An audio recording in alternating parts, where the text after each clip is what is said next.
Hi, it's Missy from Tasty Lessons. Today's lesson is going to be how to make fresh pasta. So, fresh pasta is traditionally made with semolina flour, which is made from durum wheat, which is just a different type of wheat. It has different characteristics from the regular all-purpose bread type flour we use for making breads. So, I'm going to use both. There's certain characteristics of the semolina I want, and there's certain characteristics of the all-purpose and regular wheat flour that I want. So I'm going to be using both of those. So I have a cup of each, half and half. I'm going to put them in there. I also need some salt. So I'm going to put some salt in and just mix those around. You know, you may have seen people just doing this on the table and stuff, but I'm notoriously messy, so I am making mine in a bowl, then I can put it on the table. So I mix those together, and I make a little hole here in the little nest for the eggs, and I have 4 eggs here. I want to put those in there, break the yolks and mix them up just a little bit.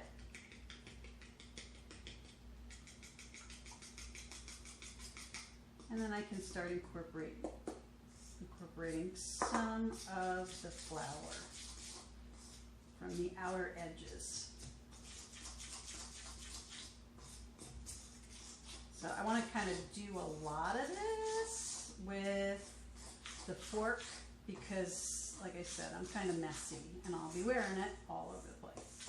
So until I get it to the point where it's kind of doughy, I'm going to use the fork. You can use a food processor for this. You can use just your hands. It doesn't really matter. What is going to matter is that we knead it some. We have to develop some of the gluten in here so that it doesn't just crumble when we make it into the pasta. So I'm just going to put it here and try and get, it's very, very wet and sticky. So I want to incorporate all of the flour that's kind of just hanging around there. And this is super easy. You can make it 100% with all-purpose flour. You could make it 100% with semolina. I just like the characteristics because I'm going to make linguine, spaghetti type pasta out of this. So I'm going to keep it 50-50.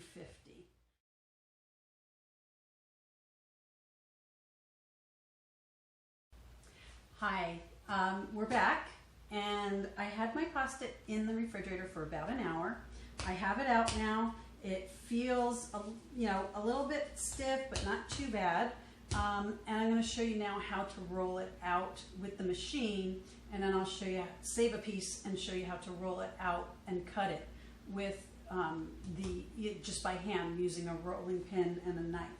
So with my machine here, it comes with the kit came with the rollers, and you usually have interchange, like if you had a pasta machine, you would have a roller and then the cutters. Some of them have a ravioli thing, which is more trouble than it's worth, but usually there is a smaller one, which is spaghetti, and then a wider cutter that is linguine.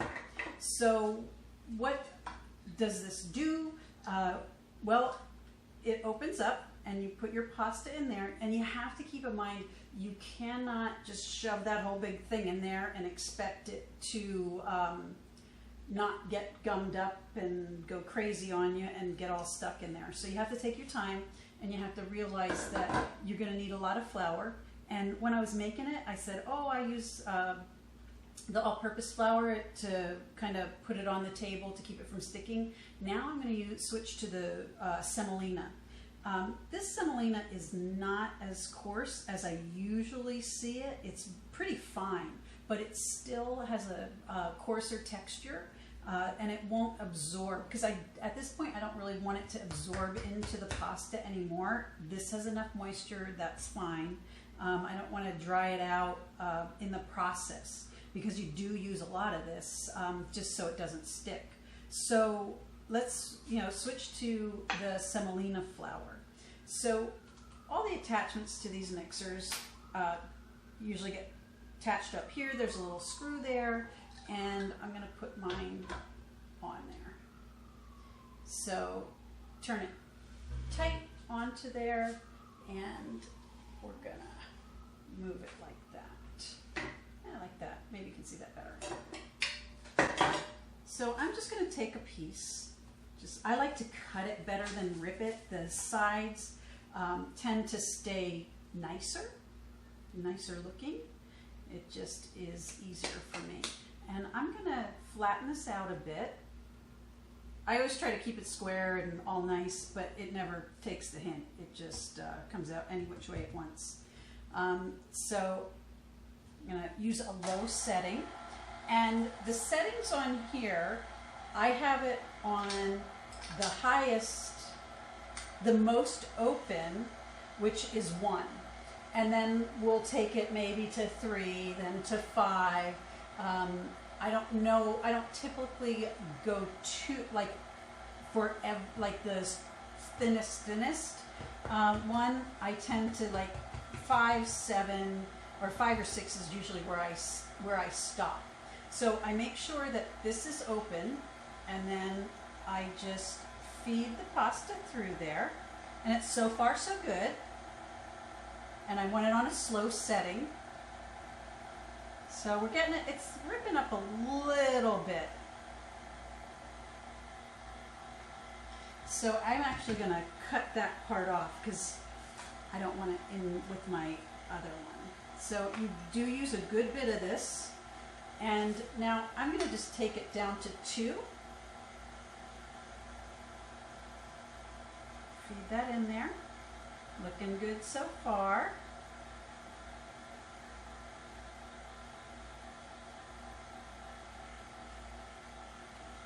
Put a little more on each side. And I set it to 3. And to tell you the truth, I think we might leave it on 3. It's pretty thin. And you want to support it as it's coming out of the machine and as the longer end is in on this side of the machine. So you know what? I like that. I think that is a good thickness. You can see that it's a little bit on the end is a little bit narrower, but I'm going to keep it just like that. Right, so let's do one more piece, and then I'm going to show you how to roll it out by hand. I have these nice long sheets of pasta, and I'm going to show you how to cut them. So this is where this is where it can stick and get pretty ugly if you're not careful. So I'm going to I put my linguine cutter in just like I did the rollers, just put it into here, screw it tight so it doesn't move, and put it on a low setting. Okay, so I'm going to again support this side of the pasta as it goes through, and then switch to this side. And at this point, I can do a couple things. I can lay this out on like a drying rack. I could put it on a coat hanger and hang it somewhere so that they dry out. And what I normally do is, because usually I make it and then we eat it right away. I don't really dry it out. So I make sure that it is well coated with semolina and put it into, this is about 1 portion, and then set it on a tray until I'm ready for it. Now there's another thing you can do with it. You can take this, this tray, freeze it, and then put them together in like a bag once they're already frozen, and then just bring each portion out as you need it. That's, you know, if I'm going to preserve it, that's usually the way I would do it. So I'm going to clear this out a little bit. I told you I was going to show you how to make it if you didn't have a pasta machine. So that's what I'm going to do. So I'm going to take a break here, clean this all up, and then I'm going to show you how to do it by hand. All right, so I want to show you how to make, roll the pasta out and cut it by hand in case you don't have a pasta machine. But remember, cruise a couple garage sales and or Goodwill or thrift stores. Chances are there's one there. So I'm going to flatten this out a little bit, and I'm going to use the semolina as I roll it out. And when you roll anything like pasta, pie dough, you want to make sure you're not going all the way over the edge and rolling it into the table. That's when it sticks. You also want to make sure that you're moving the pasta or dough or whatever around. You know, pick it up, put some more flour down, put some on the top side. And I'm kind of a weakling. I don't really have a lot of upper body strength going on here. So my pasta doesn't really turn out really thin. It kind of looks, when I make it like this, it's kind of chunky.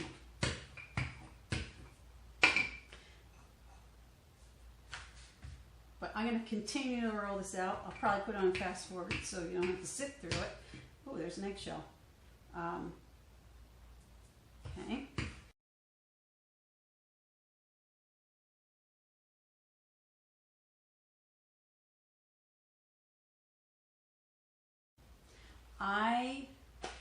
It's actually pretty thin and pretty even the way I rolled it out. I'm really surprised.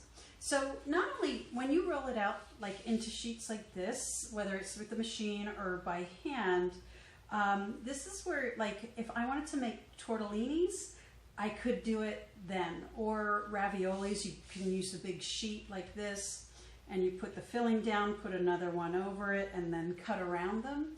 Or I could use a round cutter and put a little filling inside, fold it over to make a half moon, and then bring the ends together to make a tortellini. So this is, you know, the stage that you could do that. But we're gonna make some pasta.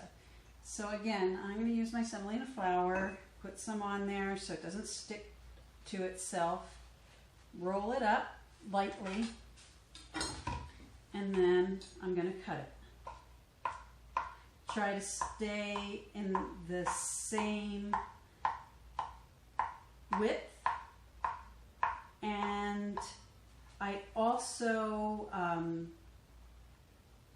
that doesn't look too bad. It's actually pretty thin.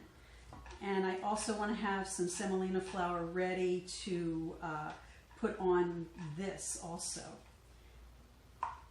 So I'm going to keep on going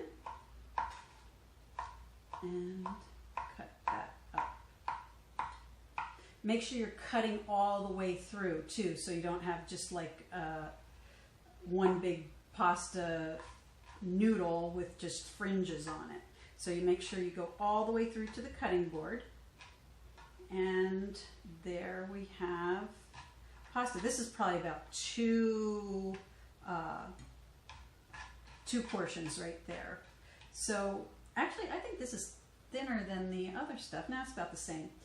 But you want to unroll all those little pieces, just kind of flip it around a little bit, get some semolina on there, and then put it on your tray. And like I said, you could either make it right away, you could dry it, or you could freeze it. So that's it for making pasta. But there's a couple things I want to remind you of before. When you're finished with your cutters and your rollers, make sure you clean them. The worst thing that can happen is you get them and they're all gummed up and they don't work properly. So you want to remember to keep everything dry. Don't run these through the dishwasher. Don't do anything like that. No water. You just want to, this brush came with my set, or you could take another little brush and kind of brush out the flowers, and if you have anything that is gummed up on there, let it dry and then poke it out immediately. Don't let it sit in there for a long time. Okay, so these things aren't cheap, so you want to keep them as nice as possible, like brand new. So remember, you have 2 cups of flour, you have 1 semolina, you have 1 all-purpose, you have a little bit of salt in there, and 4 eggs. Mix it around, develop a little gluten so that it is able to stretch and it doesn't break. Let it in the refrigerator for an hour, bring it back out, roll it out, and then I'm going to do the next video. I'm going to show you how to cook it and a couple different ways to prepare fresh pasta.